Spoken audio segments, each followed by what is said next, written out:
it's time for the throw punch!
Fam of Liberty, it is my pleasure to present to you, if you don't already know, because a lot of you do and some of you don't, knitting cult lady, Daniella. Daniella, how's it going today? It's going so good. I'm so excited. Outstanding. Your connection just froze a little bit. I don't know if it's me or the stream or what. Just wanted to let you know if there's like a weird pause, it's probably technically related. So. Okay, I'm on my good network, so hopefully it's good. Same. True to form, you are in fact knitting, so that checks out. Holds up, you know. You gotta make the people happy. How long have you been knitting? I have been knitting for as long as Jesus was alive, which is 33 years for those who don't know. My mom taught me to knit when I was 5. I learned to crochet briefly when I was in the military, just as a way to try to pass time. And then I was like, it's just too difficult for me. So. I mean, one of my favorite things, because I was constantly knitting, and that just invites toxic masculinity to come over and like be misogynists out loud. And I always just had fun. They would make sexist comments about the knitting. And then I would be like, hey, I would point to that 550 cord bracelet on their wrist or their rifle sling. And I'd be like, that's finger knitting, right? Get all discombobulated. I don't think I ever made disparaging comments about people who knit, because I tried the crocheting once, which I realize is not the exact same thing as knitting, but similar concept, and it was really difficult. So I was like, you know what, I can't do it, so there's no point in being like, oh, look, grandma, blah, blah, blah. So yes, the history of knitting is fun. One of my favorite facts actually is that during both World War I and World War II, knitting spies were a thing, because knitting is Morse code. Because knitting is binary. You have a knit and you basically have an upside down knit. So anything you're knitting can in fact be a spy message. But my favorite part about this is both sides, the British and the Allies and the Axis powers, were using knitting spies. And yet the straight white male militaries of neither side were regularly catching the knitting spies. And so I just think it's one of those cool things. I have never heard this in all my life, and that is very interesting. So you have a 101st patch or emblem on your shirt. Were you were an Army MI officer? Were you in 101st then? I was. I deployed twice. I spent with the 101st. I spent my entire career as an instructor for aviation, which many people don't even know the Army has, but we have more aircraft than the Air Force. And I was attached to, it was called the 159th Combat Air Brigade, and went twice during the surge, 2011 and 2014 over there. Okay. My first tour was infantry, and then I reclassed and went to DLI to pick up a language, and then I went and did MI stuff as well. What language did you pick up? Chinese, Mandarin, and also Spanish and Arabic. Wow, very cool. I tried really hard to get them to send me to DLI because I came in speaking 3 languages. I speak Spanish and Portuguese also because I grew up abroad. Okay. And they were like, nope, all lieutenants are the same. Go to aviation. But I did get to do a little time with the infantry because while I was deployed on my first deployment was when they were like, okay, we got to put women on these combat teams to go interact with the women.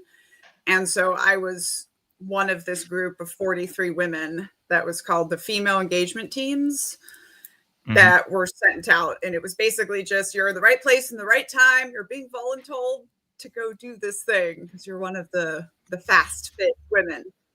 And it was pretty interesting. That led, of course, to the cultural support teams and like the whole taking down of the combat ban. You know, all the things the horrible person in the Department of Defense right now is trying to undo. But hopefully they won't be able to. He's an idiot. I mean, there's part of that guy so much. There's part of me that's like, he's undoing everything we fought for.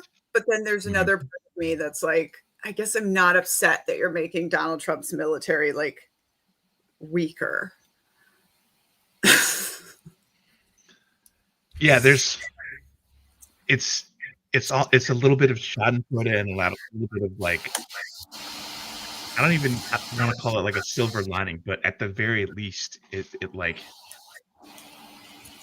if that was ever unleashed, which a lot of people suspect it could be, it wouldn't be nearly the way that it was, 10, 20 years ago. Nope. I mean, they've just hit, at least the Army just hit 20% women. So I take a lot of like comfort in that. Like you cannot really conduct combat operations without, women and just diverse soldiers in place. And I kind of don't think the military is going to be turned on the people. I like to think it is a cult that has more devotion to the Constitution than that. But it's interesting times to be living in, for sure.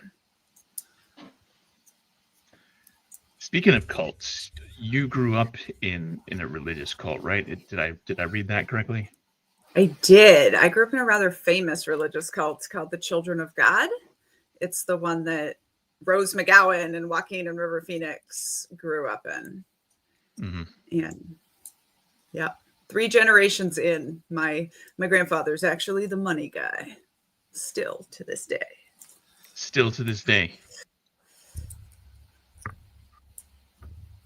I want to ask what that's like, but I also realize that there's probably a ton of baggage that goes along with that may have some negative connotations to that you don't want to relive. I mean, I wrote already one book all about it, and this is my, I guess, sort of controversial book because then I go on to compare my experience in the U.S. Army to the experience in the cult. But I mean, we just grew up like completely cut off from the world. And I mean, it was interesting because as far as like isolation goes, right? Like I grew up in communes in other parts of the world, not in the US, living with 100 people behind walls. But then at the same time, the Children of God's product, all cults generally have a product because cults run on labor, and their product was entertainment. So I was like a little child actor that was filmed and that was also like trafficked around the world performing. So we were both like isolated and then also just trafficked in plain sight.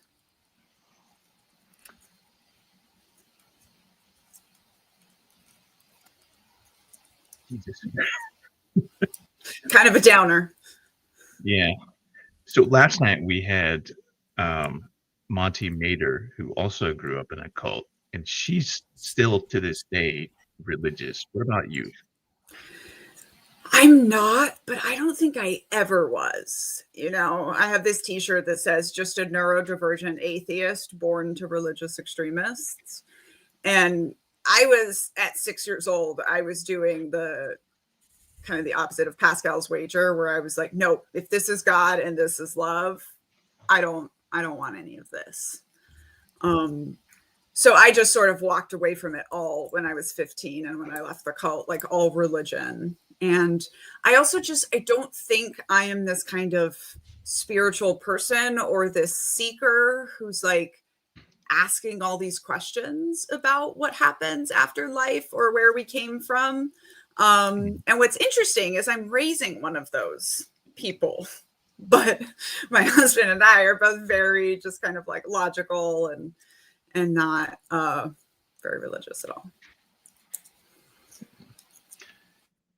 So you've written one book, right? And you have a second one coming, or is the second Yes. Yeah. So I've written 2 books. I've just recorded the audio of Culting of America a week ago, and it's on pre-sale. It's coming out January 20th. Okay, so the book is done. It just hasn't hit the shelves yet. Yes. Right. So I kind of got that right, but not really. Oh yeah, it's it to everyone else. I've written 1 book and I have another one coming, but to me, I'm like, no, I've written 2 books.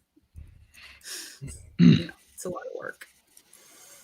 And that'll be on pretty much every major publisher, including like Amazon and whatnot. It's going to be on Amazon.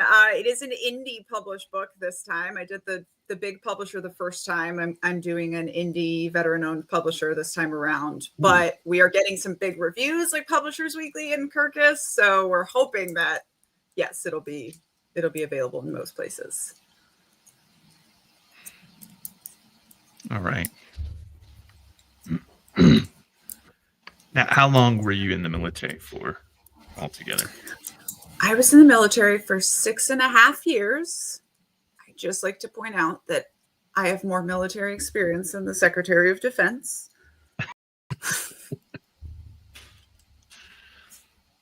All in one go, too. You didn't have to like... Yeah, didn't get kicked out of my unit for extremist tattoos or anything. And you said your husband is still in? No, my husband retired. He okay. Started as a Chinook mechanic, then became a Chinook pilot, and then retired out of 160th, the Special Operations Aviation Unit. And now he is a college student who's studying plant science, and he does a lot of gardening and infusing things. Now he's starting to brew cider and beer. So like if the revolution does come, he's got like the numbing needs covered. The numbing needs. Is he he's just planning on doing that as a hobby, or is he looking at opening up like a veteran-owned craft brewing type thing? So right now he's doing it as a hobby. He's like deep in a master's degree. I think he's probably going to F around and get a PhD. And it is just his hobby right now, but I'm kind of trying to like keep him home as the trophy husband, just not having to work a real job anymore. So, we'll see. I kind of want to have a storefront called The Wine, and it's just gonna be like wine and books and cats. And then I feel like he could also have his brewing operation in the back. I mean, I would straight up travel for that. That's wine, cider, craft beer, cats, books. Oh, it's like almost all of my major interests in one go. Now your social media stuff that you do, a lot of that is, or almost all of it really is politically tinged, I guess. Yeah, it's been interesting. I mean, I started writing this book, The Culting of America, 3 years ago, but really I think it's been in the works in my head for like a decade. And when I started writing it, I was kind of like, hey guys, all these groups in America are really culty. I think they're trying to do something here. Like, I think they're going to get power and it's going to be really bad. And that was the book I was writing. And then they got power. And now we kind of live in this cult of America for a while. Yeah. And it really was after the election that I realized, okay, maybe I'm sort of a blue JD Vance, you know, which is to say, veteran post-Trump election that has a book out explaining what happened. And Shady Vance's book is Here's Why Angry White Men Voted for Trump. And my book is explaining to you that your family's in a cult. My memoir, I think, helps kind of understand this cult mentality of these people that are now running the government. So definitely it was kind of like my worlds collided. And the fact that I understand the military pretty well and also cults and tyrants pretty well has become relevant. Are you familiar at all with the Removal Coalition? No. So there is a coalition, for lack a coalition of social media influencers and comedians, musicians, basically a bunch of creative types. A lot of them are veterans, not all of them, but a lot of them are. It's founded by Jessica Denson, who is a former Trump campaign personnel, and comedian Cliff Cash, and has people ranging from Monty Mater, just joined recently, Jolly Good Ginger, the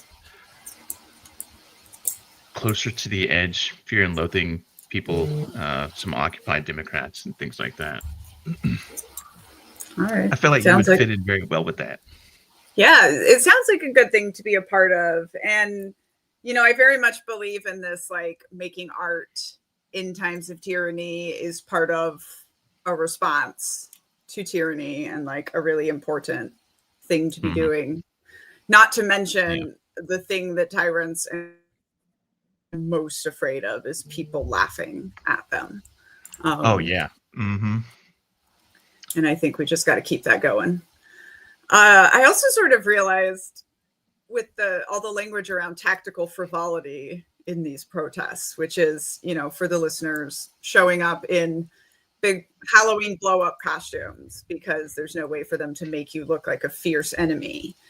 And I kind of realized, like, oh, I think my whole brand is and always has been tactical frivolity. And like, I'm definitely not giving former Army captain when I'm sitting here usually, but here we are, like, all throughout American society, knowing stuff and hopefully being part of the resistance. I have found that much of America seems to believe that the only people in the military are the ones in MAGA that we hear from so often. Yeah. Meanwhile, most of the veterans that I know are either kind of never Trump centrists or they're just straight up liberal at this point. Yeah, I mean, I was always on the side of the liberal, you know, democratic folks in the military, and so it's so funny because your perception of reality is really the people that you were surrounded by. And so to me, I'm like, no, I had all these, you know, voting blue, you know, officers whose parents were immigrants, and yeah, exactly. The MI field was probably my first real exposure to I mean, I knew that there were gay people in the military, but they in the infantry, basically, if anybody even suspects that you're gay, you could potentially get beat up. Whereas when I transitioned to military intelligence, there were people that were, you know, they weren't out because this was still the don't ask, don't tell, but they definitely weren't like really hiding anything, and nobody cared. Yeah. Well, that was something that was so funny for me because so I came in obviously under not obviously, but I came in 2009. So that was under Don't Ask, Don't Tell.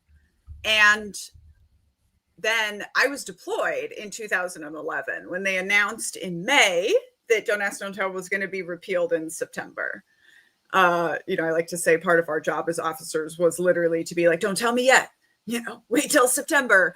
But there was all this outrage, right, from soldiers that were like, everything's going to change. And I don't, you know, I kept hearing men say, I'm expected to openly shower with a gay person.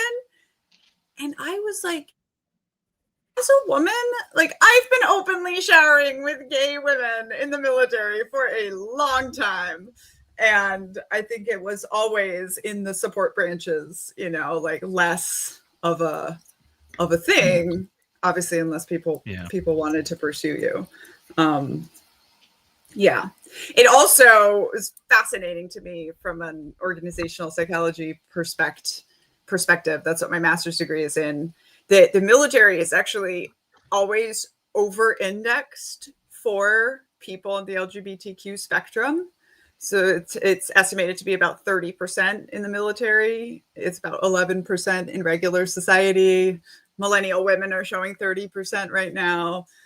But, you know, I always think the military a little bit functions as the circus, like the neurodivergent kids who just don't fit in their small towns, like go off and join the military.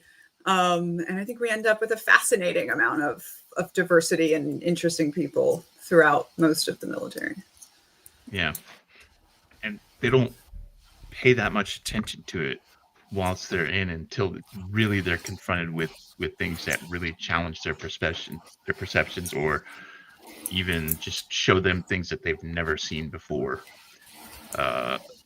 Like, for example, being around Muslim soldiers, like military intelligence, where I was stationed, was primarily Arabic target region. So we had a lot of Arab linguists, and a lot of them were native speakers. So for me, you know, I didn't grow up around that.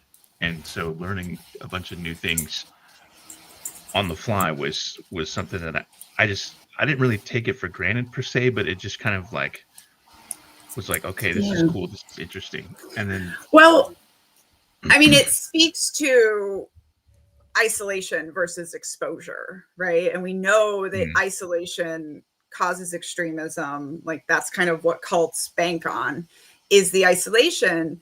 And I thought it was really funny when, you know, Trump took office again and they were like, oh, MAGA is going to like rush the military.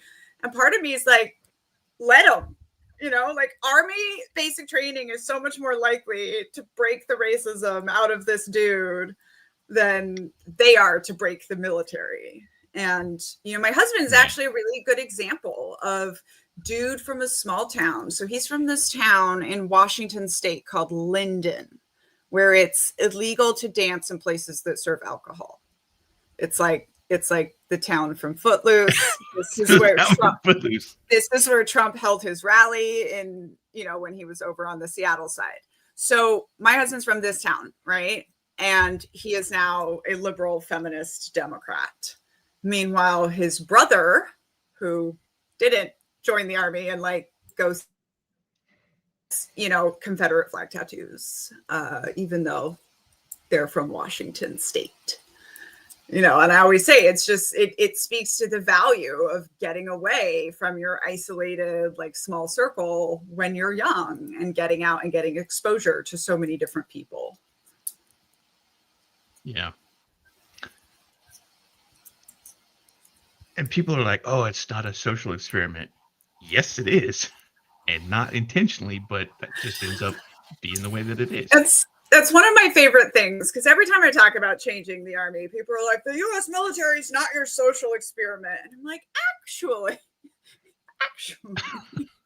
the U.S. Army has always served as a social experiment. And like we desegregated the military before we desegregated the country, because you can order behavior, it is usually a very fascinating social experiment. And usually we're a little bit ahead of the country too.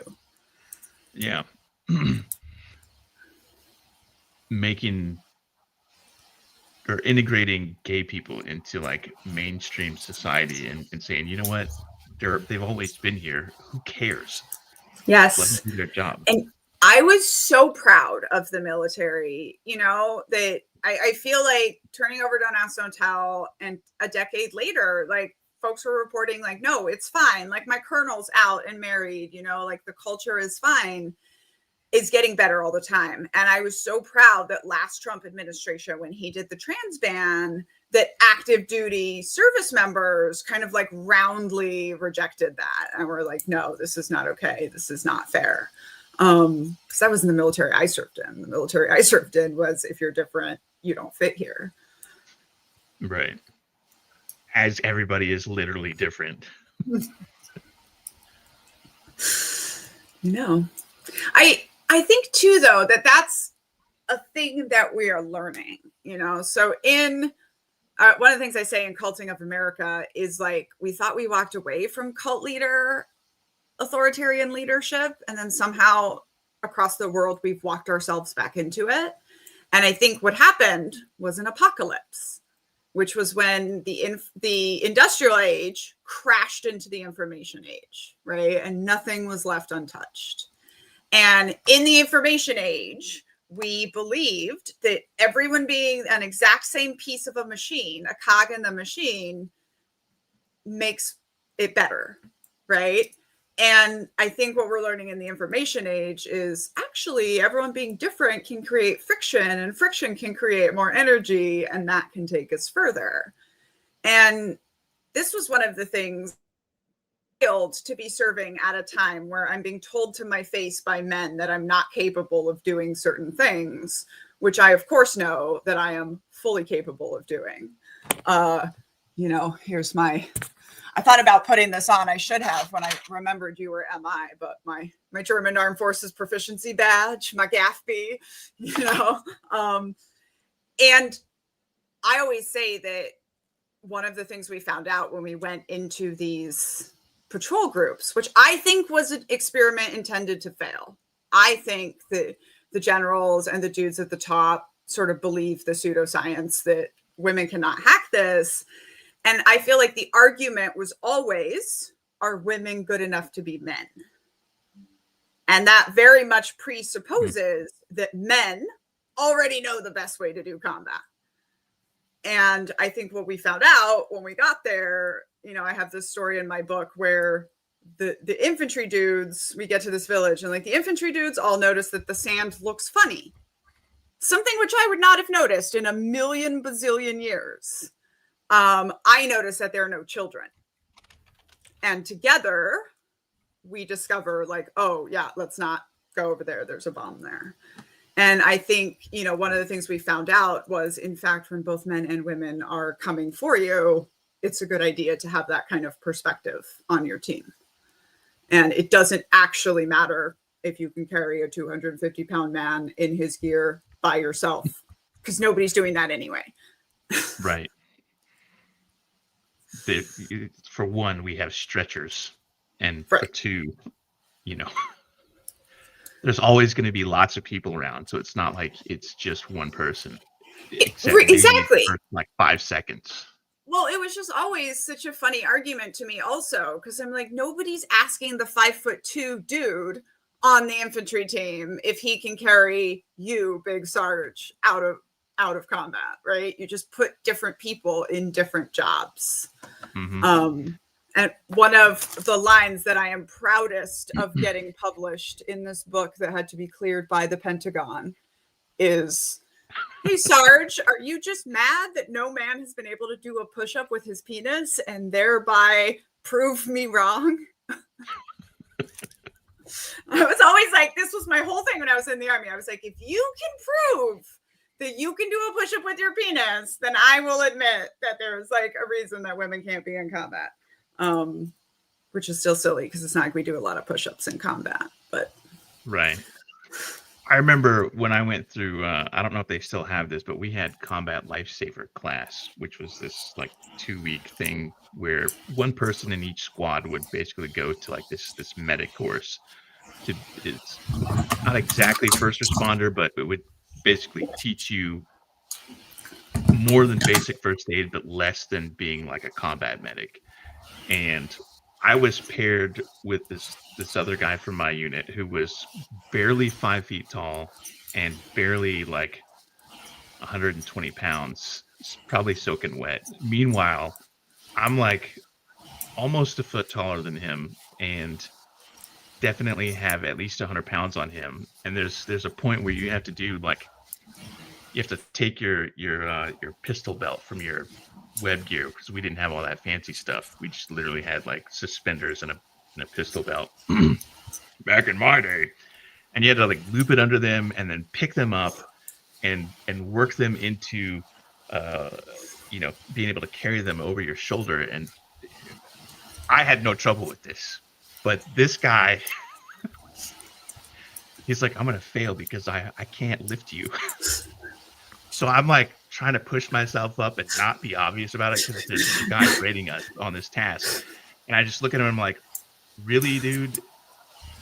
This guy, I mean, he's strong, but not pick my fat ass. But he's like, it looks like he got you over his shoulder. But that's also an example of like pairing the right people for the right job. Like I always say, like, yeah, I mean, first of all, I was pretty strong, so I probably could carry you. That's why I got more broken. But like, I can fit through a much smaller hole than you can. I can probably even scale the wall faster and easier than you can, especially because you can pick me up and just throw me up to the top of the wall. And then I can get down and open the gates. So like, it's also not like, so first of all, when I got to the infantry, they definitely were like, oh, y'all want to be in the infantry? Okay, we're going to make you bleed. Right. But it was like one day of prove yourself. I proved myself by running faster than most of the men in all my gear than they did without gear. But once we were there, they were like, great, you're part of the team.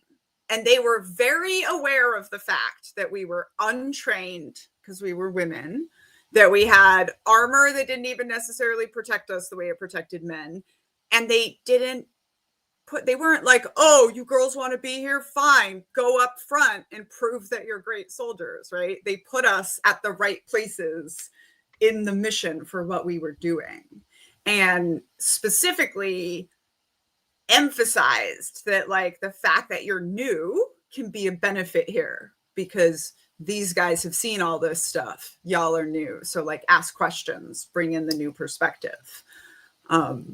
And it's funny. I mean, I actually had a much, much more equal experience on the infantry team than I did in my MI shop. As far as like male-female relations go.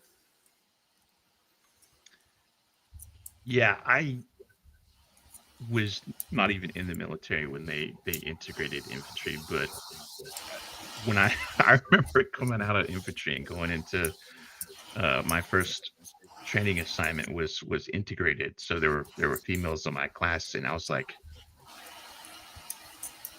I don't want to get in trouble. So I didn't say a word for like the first probably week or two until I kind of figured out that I could, like, because I enlisted in the mid 90s. So this was the era of like the drill sergeant having sex with trainees scandals. Like just every other day there just was some new thing hitting the news. So it was like going in, it was like, don't talk to females, they'll just charge you with sexual harassment. And I was like, that doesn't even, what? Okay, whatever, sure, okay, there's no women here anyway. So, and then I got some ideas to DLI and was like, I'm gonna be silent for 1.5 years. I don't know if I could do it. Well, let me tell you, I was like, this is bullshit. Yeah, it's also like, if you don't harass them, they're not going to be mad about harassment, you know? Yeah, like exactly. But let me tell you, the first thing I did at my Harvard master's degree was write a paper just systematically debunking why women on the team was bad for good morale, you know, standards and discipline and all that stuff. And like, the most honest argument I ever heard anyone make was basically like, no, if women are here, it'll mess up the fuckery that goes on, right? Yeah. And that's what they're trying to say when they're saying camaraderie. And like, I'm here as an organizational psychologist to tell you that what builds this level of military camaraderie, right? It's not the fucking around, it's not the jokes, it's not the whatever, it's going through hard stuff together, you know, going through hard shit together and surviving and having that shared trauma. That's what builds camaraderie. And obviously practice and battle drills and everyone in the right place is what builds successful missions, not just having a bunch of dudes that can carry 300 pounds. Yeah. So I'm going to pivot away from this a little bit, because I wanted to talk about, there's a politician that I see you have some pretty strong opinions on. And we had actually been trying to get this person to be on our live stream prior to this, the whole recent debacle with Graham Plattner and his tattoo and his alleged shady background.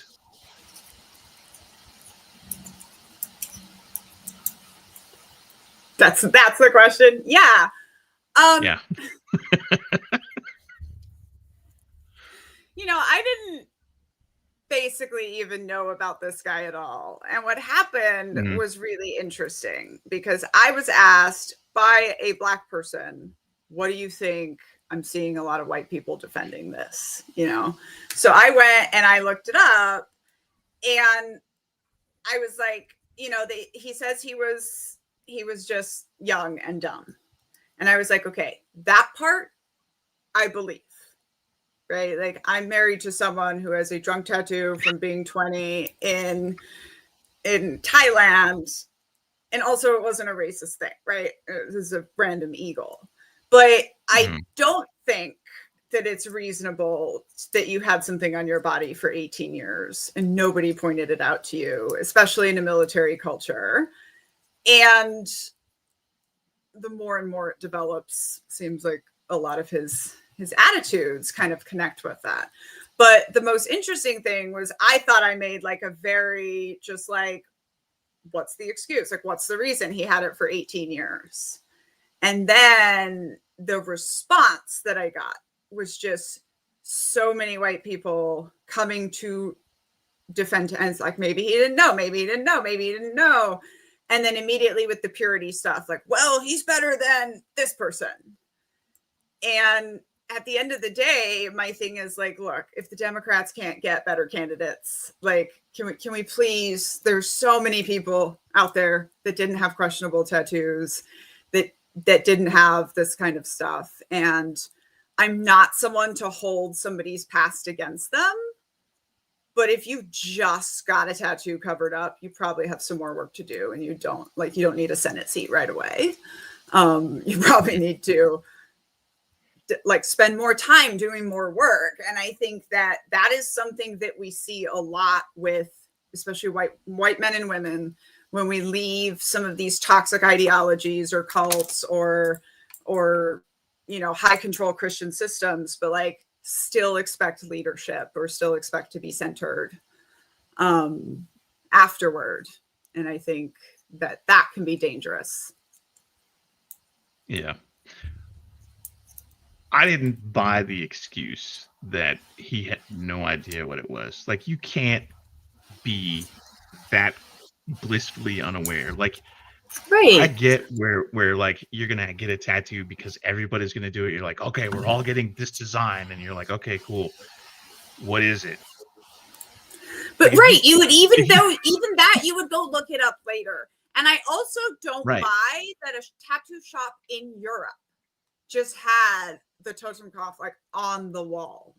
you know, that he just like strolled in drunk and was like, do this, you know, like in much of the modern world, you would have been very much advised by a tattoo artist, right, to like rethink that. But especially I definitely also thought it was interesting him bringing up like, well, the military and then the government reviewed me several times for tattoos and didn't say that was a problem. And I was like, I don't think that says what you think it's saying.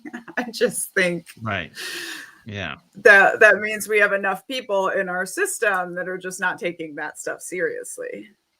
yeah, and he got it in what, Croatia? Like a bunch of his Marine friends Yeah, went Croatia. to Croatia, and I've been in the Balkans, and there's some shady shit that goes on in the Balkans, just all over the place. That I, there's no way that explanation doesn't make sense. I could definitely, I agree, definitely buy the whole "I was young and stupid." You've already halfway admitted it. Just fucking own it the Yeah. rest of the way.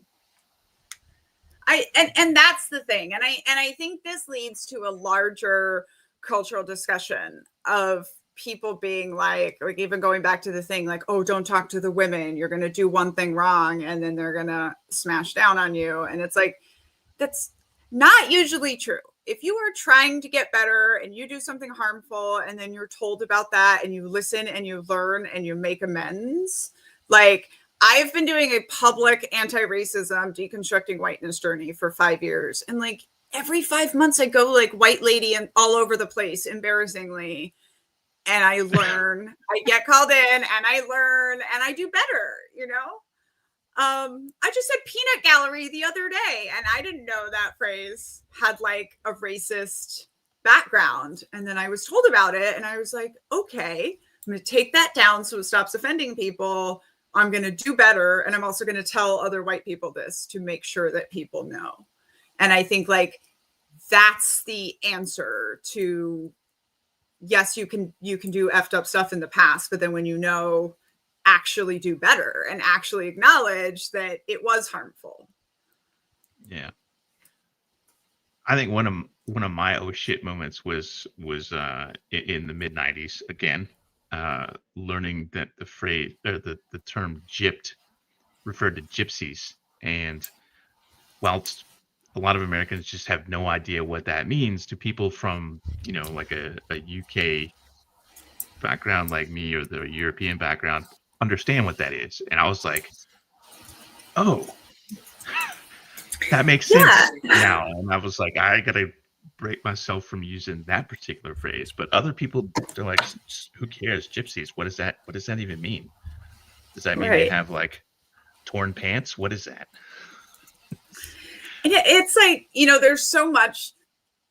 It's interesting because language is super, super important to coercive control and tyrants and authoritarians. And like, there's so much of our language that comes from negative places, of course, because our systems were all built from pretty negative places.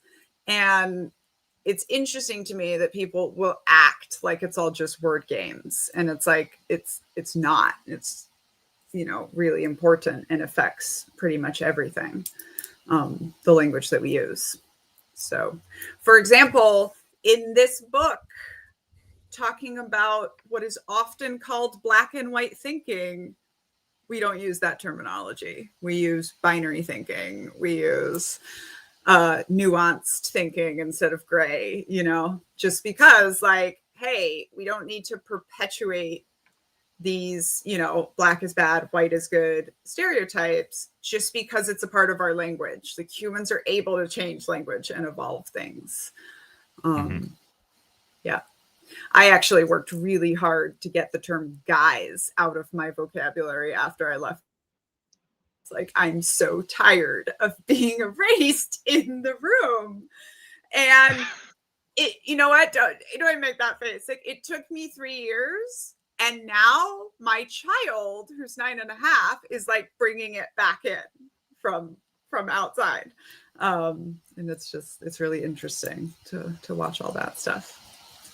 I grew up in the electric company area, and they started their show off with "Hey, you guys," and then they threw that in Goonies, which is like my favorite movie of all time. So for me, I Yeah. actually said it last night when I was texting with two of my of admin Jen and admin in Elo Aaron, both female, and I'm like, "Hey, you guys," and I was like, "That doesn't sound right. There, nobody in here is a guy except me," so I just switched it to y'all. And that was kind of my experience, right? So first of all, in this room of 43 women we had a week of cultural sensitivity training. That's what they gave us before they sent us out on all these patrol teams. And every single man who came to speak to that group of women talked about how nerve-wracking it was to be the only one of them in front of a room. Meanwhile, here I am, a 23-year-old second lieutenant. I'm quite often the only woman in the room and the youngest person in the room when I'm briefing. And I was like, oh, no wonder. Right. And then for the rest of my career, it's always, hey guys, no matter how many, military women are in the room.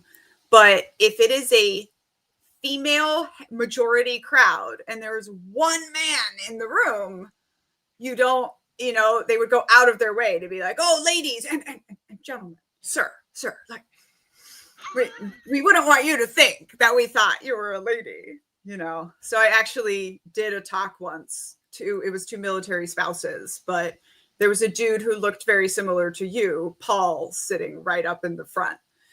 And so I was like, you know what, y'all, I practice this speech saying ladies, and I just want you to know, Paul, that I see you, and that when I say ladies, I'm intending it to be inclusive. And then you can let me know how you feel after that. And anyway, What was his response? He was really cool with it. But at the end, he was like, yeah, it did feel weird that I was sitting right there and just sort of being not acknowledged. And this is one of my examples of like, this might be something you've never thought about. And you're going to get all kinds of comments on this video, especially from women being like, what? It's totally fine. I don't mind it. But as soon as you get used to not having that, and then someone does, whoa. So I've really learned a lot about language just with my relationship with that one word. Yeah. I think I've been in similar, like I went to a parenting class one time and I was the only male there. And I guess this was a common thing. I just happened to have just gotten off 24-hour duty and I went in, with my now ex-wife and was the only guy in there. And the instructor person kept saying ladies and I just kind of sat there and was like, I get it. Yeah. And I think this is one of the things about making change in our world. It's like, we can understand that like the world was created in past times and people set it up to like be the way that it was then, and like, actually once after I started speaking out, one of my analysts got in touch with me and he was like, hey ma'am, I see you're doing all this feminist stuff and I think it's really cool. Do you remember that you got me a naked girl calendar while we were deployed? He says, and I actually, the funny part was I was like, I don't remember getting you a ducks calendar, but I do think that second lieutenant in that environment where men regularly had naked calendars up during deployment, that's something that I would have done. Like, even while that was actively contributing to an overall environment that was harming me, that was the environment which we were in. Right. 3 years later, I'm deployed again, same unit, completely different command.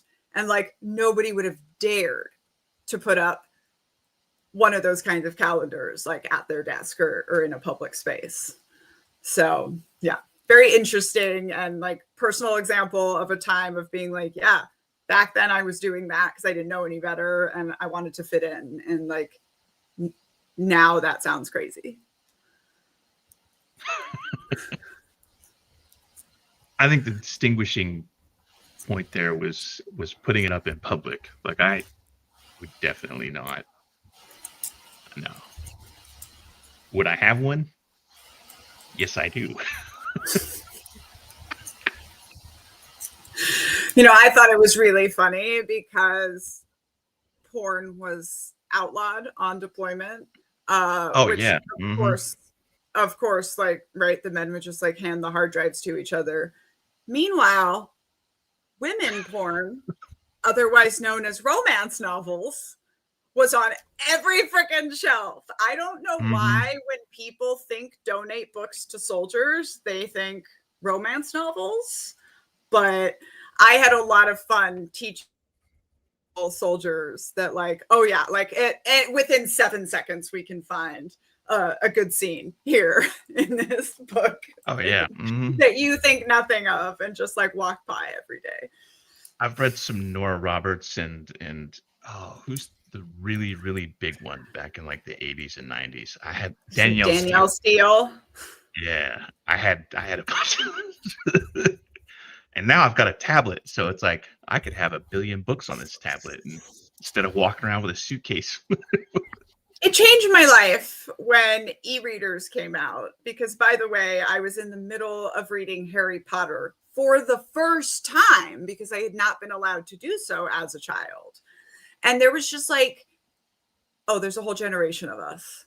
I call us the kids who weren't allowed to read Harry Potter. We're the ones that understand what's going on right now in the government. But, there was no way I could be sitting in public at Fort Campbell, the 101st, as a like young blonde lieutenant woman reading Harry Potter, right? Like that would have been so bad for my career. So I had to have like books that were appropriate to be seen reading in uniform, and then other books, and then e-readers came out, and I was like, this is amazing. Everything has changed. Yeah. Yeah, you can get away with a lot more with an e-reader because just holding a tablet. What are you doing? Oh, I'm playing Minecraft. I don't know if you can play Minecraft on a tablet. You do a lot these days. I literally just use mine for reading, which is weird. Like as a gamer, I understand that there's a lot of things you can do with it, but that's literally the only reason that I have a tablet. Because you have a better system for all your other stuff. The chat is informing me that you can, in fact, play Minecraft on any device. So, thank you, fellow gamers.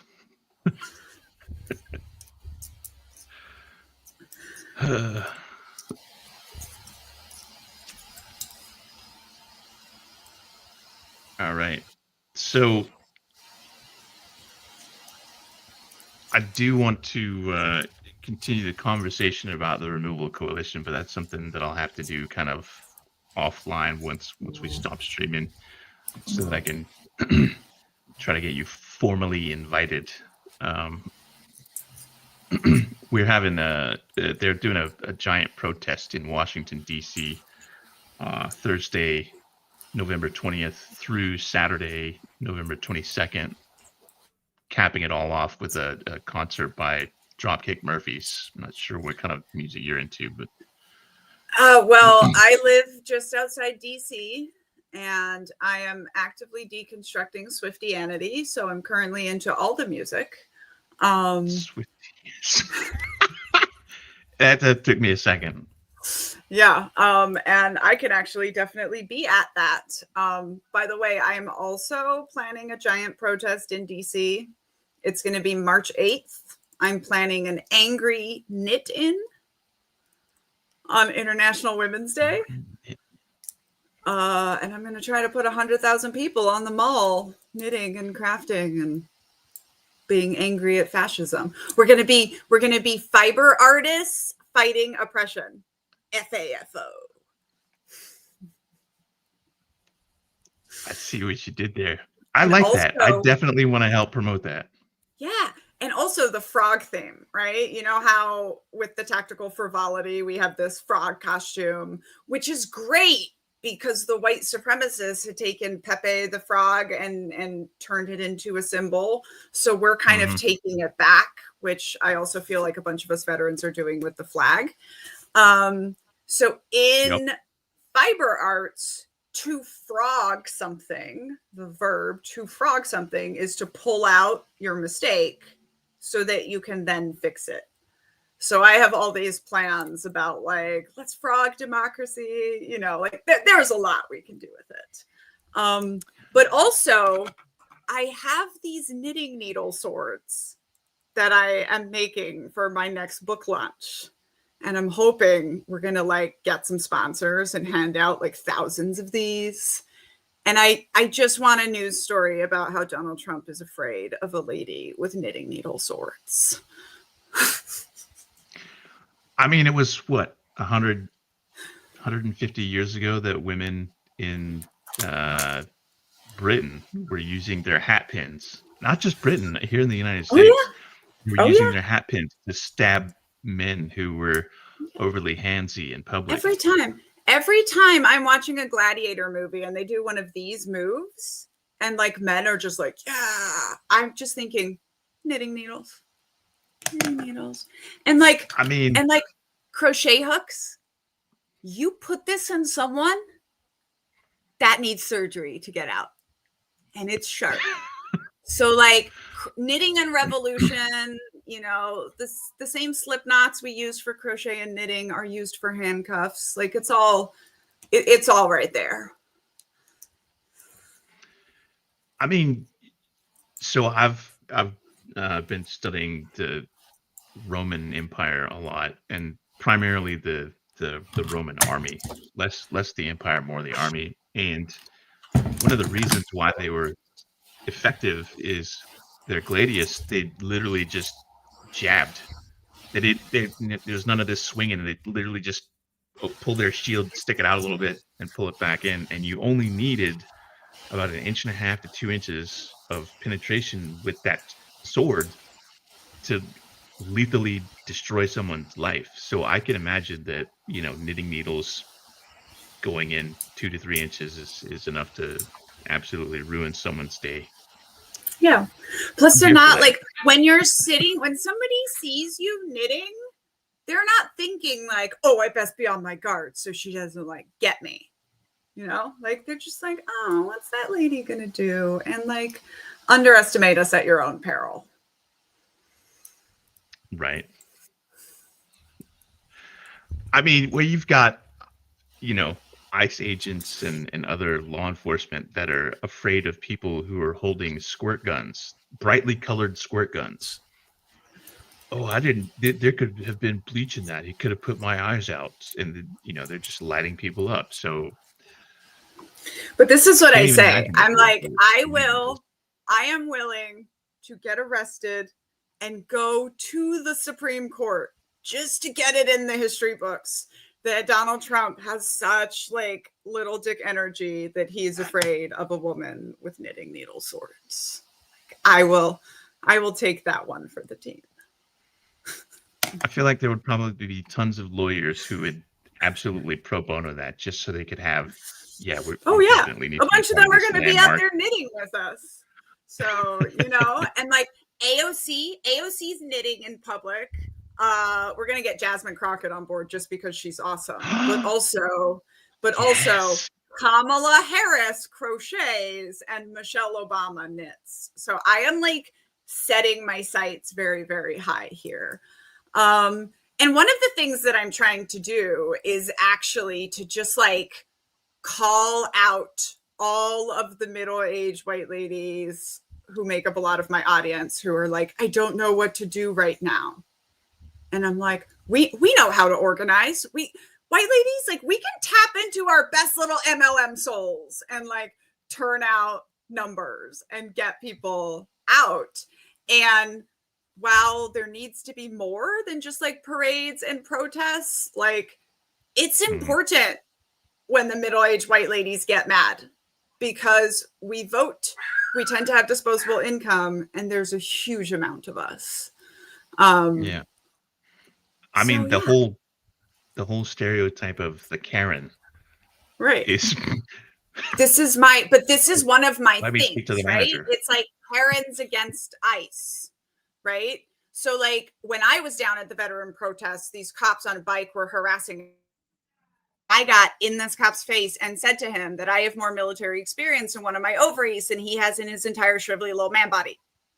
And then he just cycled away, you know? And while I have been spending all of this time, like Pete Kegsbreath is destroying everything I fought for.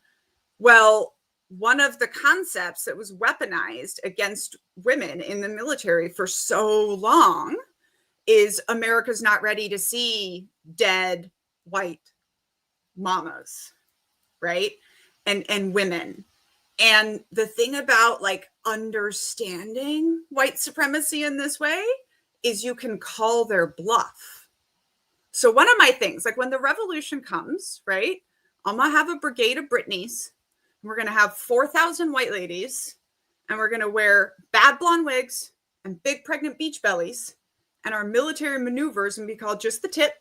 We're gonna put 4,000 white ladies in front and just march them wherever we want to go. Like I could march 4,000 white ladies right into the Capitol. And like, what? But what are they going to do? They can't just like mow us down, because then they're destroying their own like power structure. Mm-hmm. So this is kind of what I think is like white ladies right now. I'm asking people to like call the bluff and, you know, have meetings in your neighborhood. We have meetings in our neighborhood where we talk about like, what are we doing when ICE shows up? And one of the things everyone who's not white knows that they're doing is calling the 27 years of white military experience that lives there. And we'll go out there, my husband in his blinged up jacket, and I will just Karen, do my best Karen on ICE. You know, get in their faces and you ask them if they know they can be arrested now, they can be sued. If they know that when they get extradited to The Hague, where Donald Trump can't, you know, what's that word when the president Pardon them. Yeah. That when they get extradited to The Hague for crimes against humanities, like that, those masks that they're wearing are going to be the thing that screws them over. I also think another thing that white people can be doing is weaponizing their lawyers. Like I'm going to be yelling at ICE at the top of my lungs that my lawyer is going to be with these people the whole way. And I don't actually think it matters if you have a lawyer or not, because right now, ICE is proving that they will only stay and work so hard to try to roll somebody up. And if you cause enough trouble, they will most likely leave. Yeah. Whether it's threatening them with the stolen valor version of lawyer. I have a lawyer. I really don't, but I have a lawyer. Doesn't matter or if you do, right? Straight up, yeah, like the woman in New York City who just stood in front of their thing, like Tiananmen Square, and shouted at them. Right. And then people trying to drag her like, away. And like already white ladies, I love us, but sometimes we're so embarrassing, right? Like already white ladies' response was going out to buy a polka dot dress. Like, don't go out and buy a polka dot dress.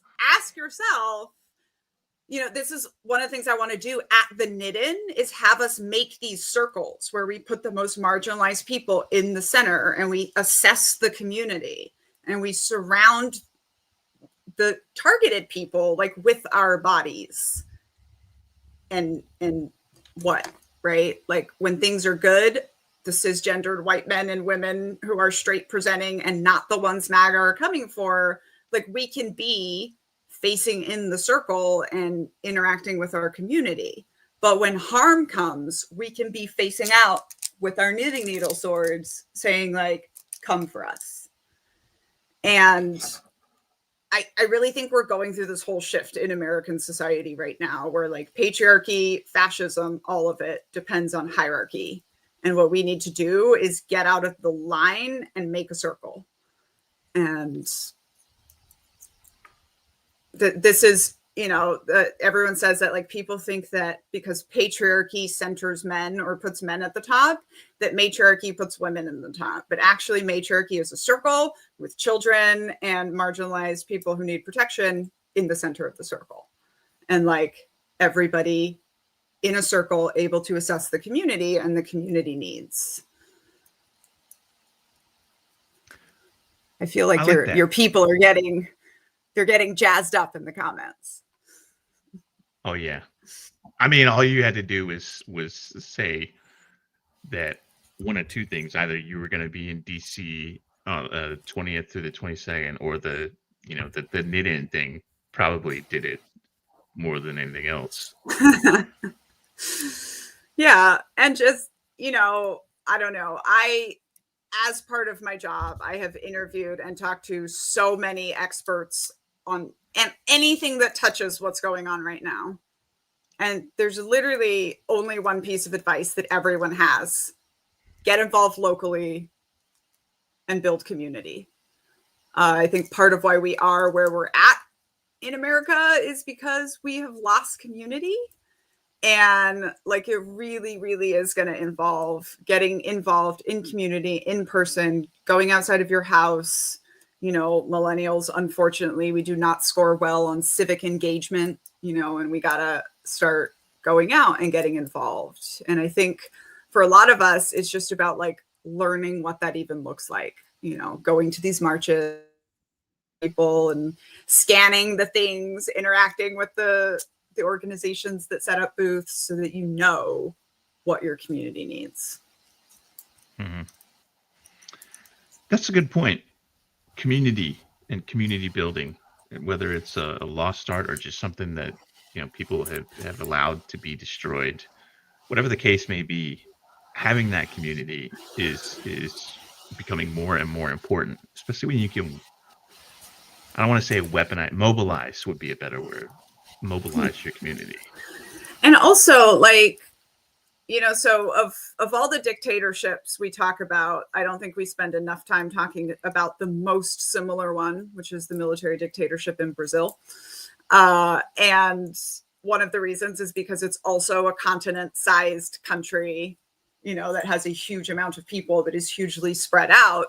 And in general, bureaucracy is the opposite of, tyrant. And so they had a military dictatorship, but it was actually the local politicians just working for their own self-benefit or the benefit of their constituents that eventually brought the military dictatorship down. And this is one of the things I talk about so much on my page, is just the actual logistics, right? Like we have 340 to 60 million people. We have 500 million weapons and nobody knows who has them, which is what I call weapons herd immunity.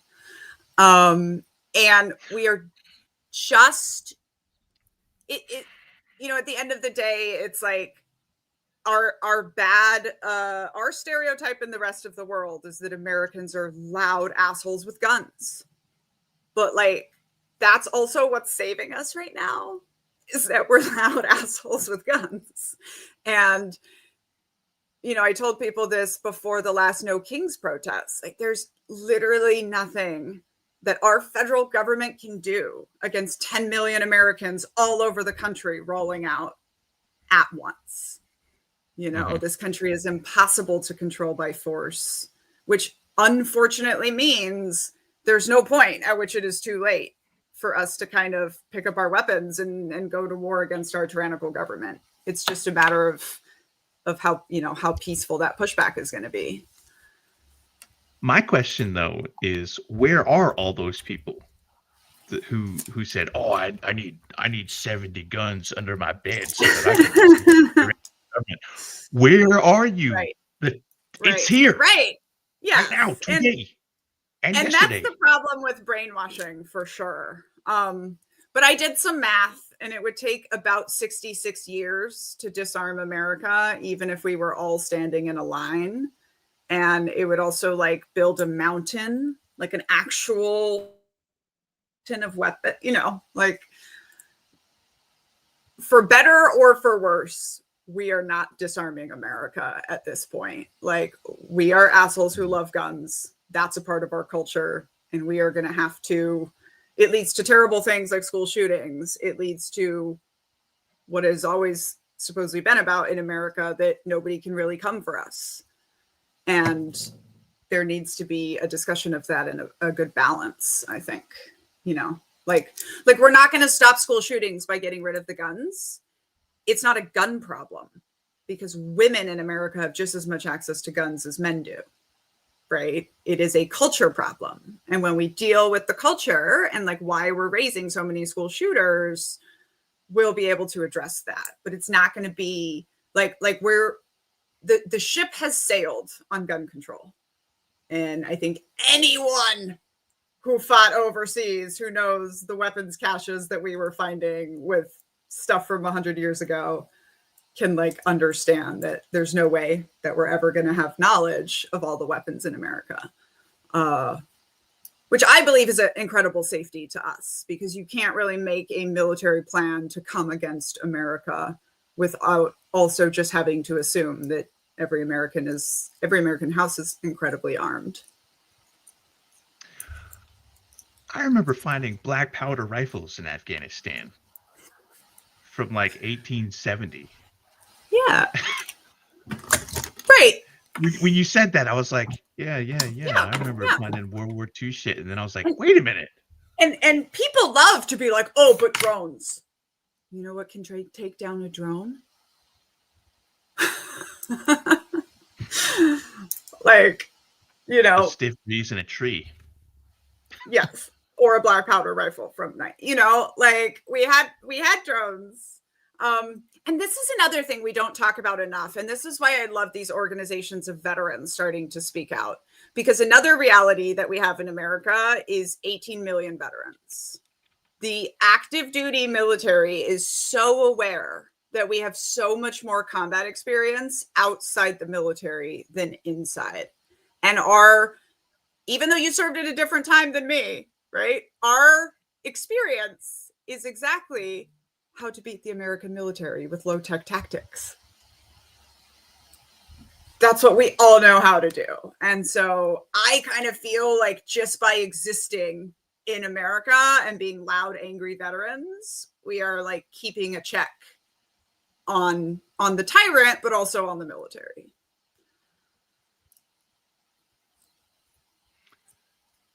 I feel like it would just be easier if they were like, yeah, we're on your side. Fuck that, dude. They're starting. Or not even the last part.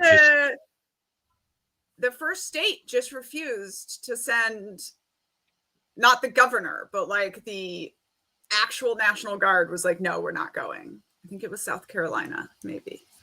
They were like, no, we're not going to go be the Gestapo, even if we get activated. So like it's starting.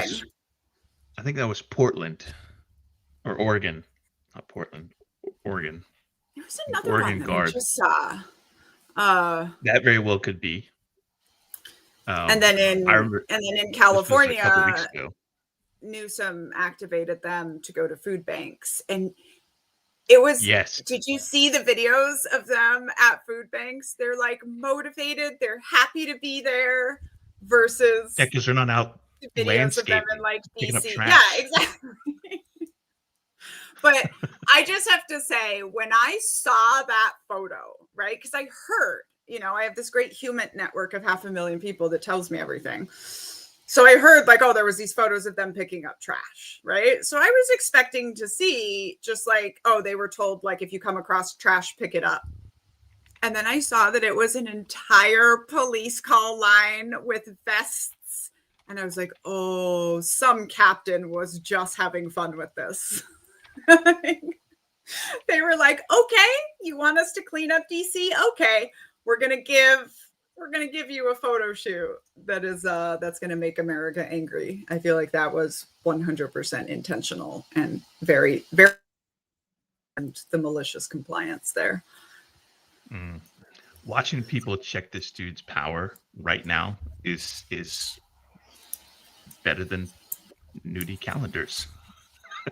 Yes.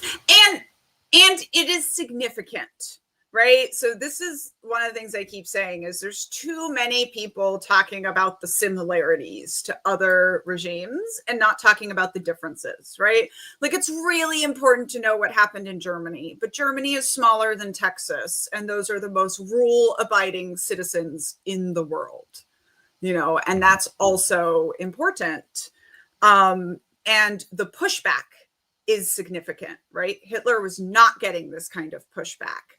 McCarthy wasn't getting, you know, Americans were not pushing back like this during McCarthyism. And I think the fact that we are pushing back and we do have, you know, the internet and ways to communicate is a very significant difference. But also, if our evil billionaire overlords cut off the internet, we're all meeting on the National Mall on March 8th. Is this date locked in stone or is it locked in Jello? I mean, it's locked in frozen Jello. I have another. So there's an organization that already has a permanent protest permit, Flare. That's who Jolly Good Ginger is partnered with. Yeah. That's who the veteran sit-in is using. And so they've told me like, oh, don't worry about it. You don't have to get a permit. We can use yours. I'm going to go triple check that. But otherwise, yeah, it's locked in. It's International Women's Day. Ooh, okay. I want to say it's right after a long weekend, but it's just March is a decent time to be showing up to DC. Flare is one of our partners in the Removal Coalition, and lovely. actually just had Randy from Flare on last week. So that's who told me I could use his permit. So yeah. Are you on Signal then? Yes. Okay. Let's link up on Signal. Meets? All right. Yeah. Let's link up on Signal, and then I'll get you into the Signal group with Flare and the Removal Coalition, and then not only are you now basically joining the Removal Coalition, but you have that many more voices to amplify March 8th as well. Yes, for sure. This is what I'm hoping. You know, it's also the concept, and I think we know this well as veterans, like people in the room, you have all the skills to do what you need to do already. And so I think it'll be really cool.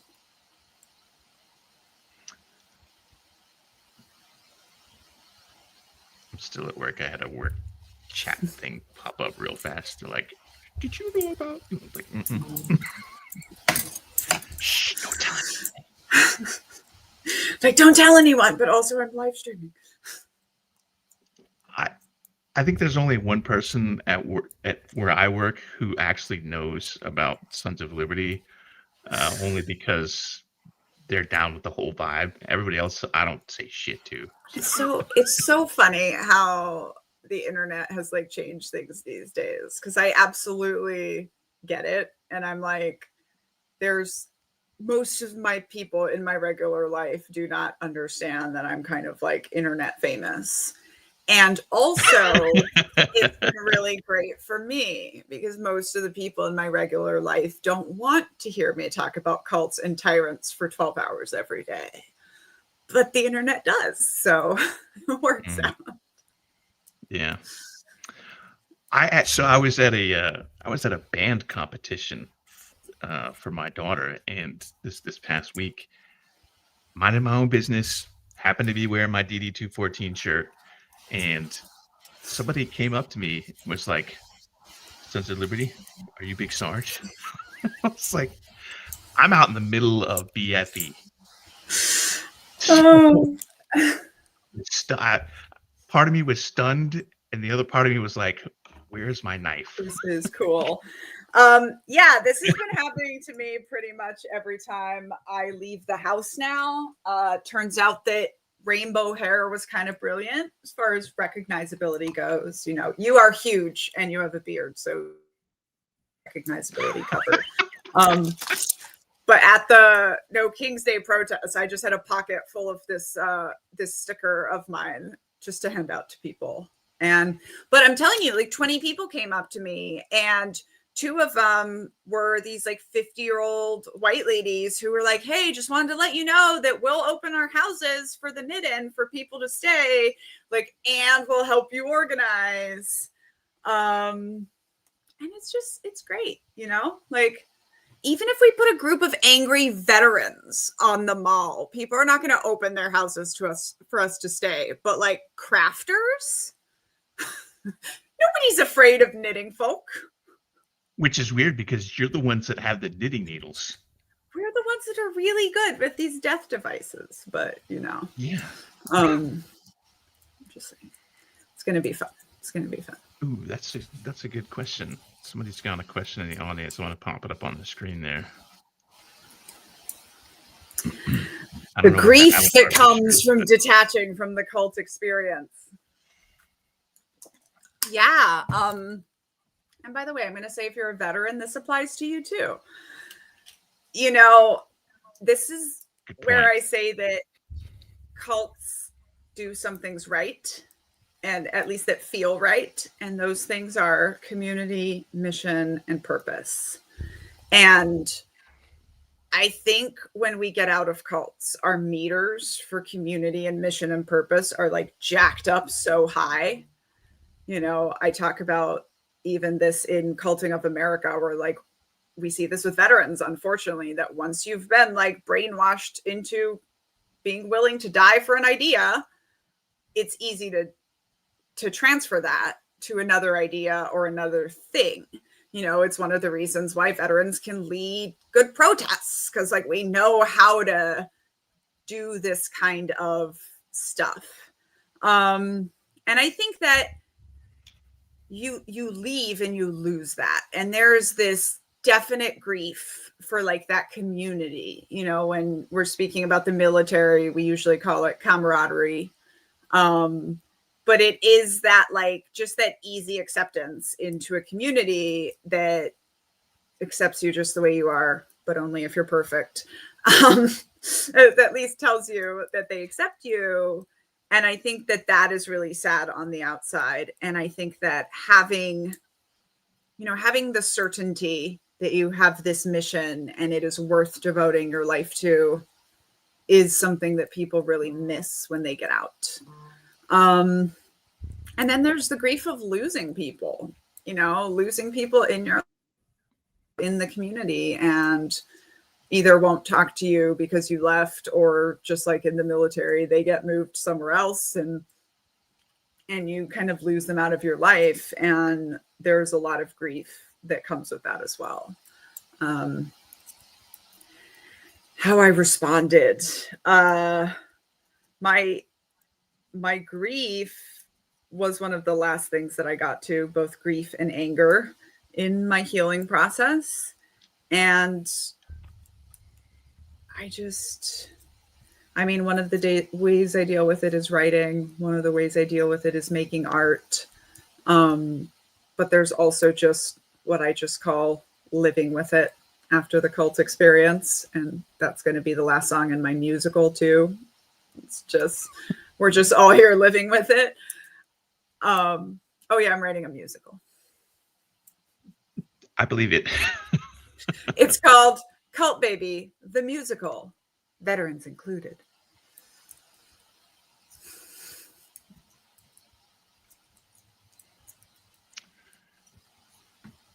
The wound is where the light enters you. Yeah, and also I want to say to people, like, giving yourself time to heal is really important for military. You know, I see such a difference in officers that get out and they go, I have a GI Bill, I got to get an MBA, and they go do it, versus officers that get out and take the time to figure out what they want to be when they grow up, and then go use their degree to get something that they want to actually get. And I think this is true also, you know, and these days I am super public and super productive, and I've written this super traumatic book, and people say, how? But what is missing is a decade of healing that I got to do. That was also very, very important.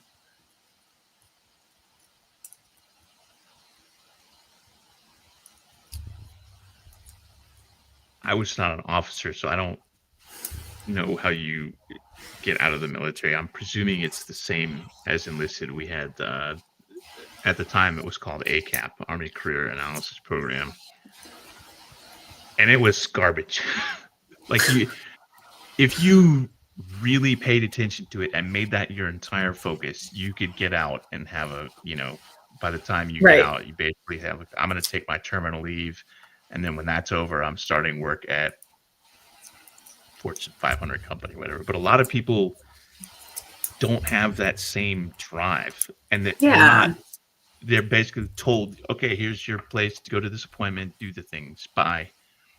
And that's it. They don't have anybody driving them saying, you really need to take advantage of this program to get out. And we also don't focus enough.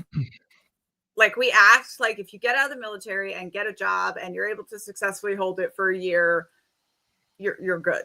You're a successful transition, and we don't spend any time talking about like how drastically your life is going to change as soon as this high demand group because like when you're in the service, like they're controlling every piece of your life, whether you realize it or not, right? Like it is being controlled. I remember when my husband retired, because he joined when he was 17. So he retired at 38. So at 38 years old, that was the first time, as we drove away in an RV to go full time for a bit, that was the first time in his life that he could have his hair any style he wanted, and he could be more than 250 miles away from home without getting permission in his life. And no safety net, no guaranteed automatic. Right. I guess it's a little different. With retirement, you have some of that, but that's exactly right. And it is, there's this thing called exit therapy, which sometimes is given to prisoners, but pretty much anyone who's been in a total institution, which includes cults, military, prison, like when you are removed from the world with other people and you work and live and you have this high demand experience, like every part of your life is going to be affected when you leave that total institution. And we don't look at that enough. And actually, when I first, I wrote this book comparing my experience in the military to the experience in the cult. So like you get it, but it's still like, well, I didn't really call it a cult. I didn't really show you with definitions. But when I realized that my definition of cult exactly fit the military, especially when you deploy, my next thought was, oh, I understand so much more about soldier suicide, both in and out. I understand so much more about all of these different issues. Yeah. And I think if we used that language more of like, this is a cult experience, there's a lot of things that we could help. Mm-hmm. Yeah, I think that's one of the not the leading cause of PTSD. I think that's one of the leading triggers of PTSD influenced issues that people find getting out of the military is being rudderless. That loss of community that they had with the military, kind of like being in a cult, I guess. I don't really know for sure. Oh, and the way I wrote about it in Unculture or in Culting of America, I have 2 kids now, so I confuse their names, my books. So the way I wrote about it in Culting of America really comes to the fore when we're talking about any kind of first responder, cops, firemen, military, like where you have these missions that are life and death. You're depending on your team. Mm-hmm. You have a very strong team because you're bonding through shared trauma and other stuff. And then when you leave, like your life's going to fall apart a little bit. You're going to be jonesing for that mission. You're going to be, my husband looked really closely at flying life flights, like medical flights, just because he missed being on that team so much. And basically the only thing you can do for that is acknowledge it in advance, prepare, and then start, like your last 2 years in the military, you should be starting to think about like who's going to be your new community, especially if you're moving after you get out, right? Like who's going to be your new community? Like how are you going to set that up? Like what are your hobbies going to be, right? What are you going to do? If you're a man, you probably need to figure out your style of clothing because you didn't have one, Combat boot, jeans, and my t-shirt tucked in. And one of the things that not everybody knows is that in every state of the US, when you leave the military, regardless of the reason that you leave the military, you can get 6 months of unemployment. Right? And it's different for civilians. If you chose to leave your job, you cannot get unemployment. But if you chose to leave the military, you can get 6 months of unemployment. And I like to tell people about that, because if it's enough for you to survive on for 6 months, I really recommend you try to not roll into anything right away. And you just take that time and use it to literally transition yourself and build your new support system and find your new hobbies and also, find a job for when that time is done. But just like giving yourself a little bit of time to decompress from the super high control environment, because that is another thing, is that the companies that do love to hire veterans like Amazon, it's not usually because they care about veterans. It's usually because they know, just like any good cult survivor, that they can work us into the ground and we will not complain or demand better, because that's what we're used to. Yeah. Damn. It's time to wrap up. On that note, I don't actually know how long we're going today. We kind of just play it by ear, but it actually does bring to mind that I actually just finished work, first of all, so my alarm to clock out was going off. But also, I did want to talk to you offline very briefly to get linked up on Signal and whatnot. Yeah. Well, should we wrap up here and then we can chat for a little bit? Yeah, absolutely. Before I pull the plug on it, I want to thank you, Ninny Cult Lady Daniella, for being on the stream today, especially at such a non-traditional hour. Although I guess your schedule is probably way different than ours. Like, we're just pretty much nighttime streamers. So our live stream schedule for the remainder of this month and next month, we have tomorrow, 7 p.m., we have a special live stream with Removal Coalition leaders Cliff Cash, the comedian, and Jessica Dinson. And then next Tuesday at our usual time, we have Squid Tips. That's going to be Tuesday, November 4th, 7 p.m. Tuesday, November 11th, we have a special Veterans Day stream. We'll be having some of our guests who are veterans. I'm going to also reach out to Daniella. Tuesday, November 18th, we've got Victor Velstra from the Trans Doe Task Force. And then Tuesday, November 25th, we have Rachel Burns, who's running for Iowa 7th District. I keep forgetting this, but this coming Monday, I'll be on the Closer to the Edge Fear and Loathing podcast with admin Doug. That's our time for today. Thank you, everybody, for tuning in. Before we go, can I sing you part of my musical song? Abso-freaking-lutely. Yes. Okay. So this is a song with a puppet. Okay. I like where this is going. It's a song that's intended to be sung by a young lieutenant who is just out of training and in their first unit. I'm just going to sing the first little bit. All right. So it goes. Have a day. Have a day. But up, have a day.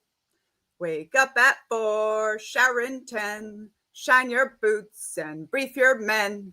Double time smile, triple check form. Ma'am, you're in charge of this whole damn swarm. Salute to the major and the sergeant too. Hold in your pee. Pretend you're not blue. Carry your binder, carry their grief. They say you're a leader, but who gives you relief? Ma'am, your hair is wrong. Your voice ain't loud. Your skirt's too long. Be sure, be calm, be brave, be fire. Be a leader the men can admire. Have a day. Hooah, hooray. Fake it loud. Have a day. Stand up straight. The system loves you and you don't break. That's your preview. That bit about hold your PI loss. Thank you so much. I actually just realized it today. I'm like, it's a song that's going to allow me to sing in high religious voice modulation and low army voice modulation. So it's going to be very fun. Stay tuned. There's no way to follow that, so I'm just going to say, have a day. Everybody, that's our stream. Have a day. 2 claps and a Rick. Woo!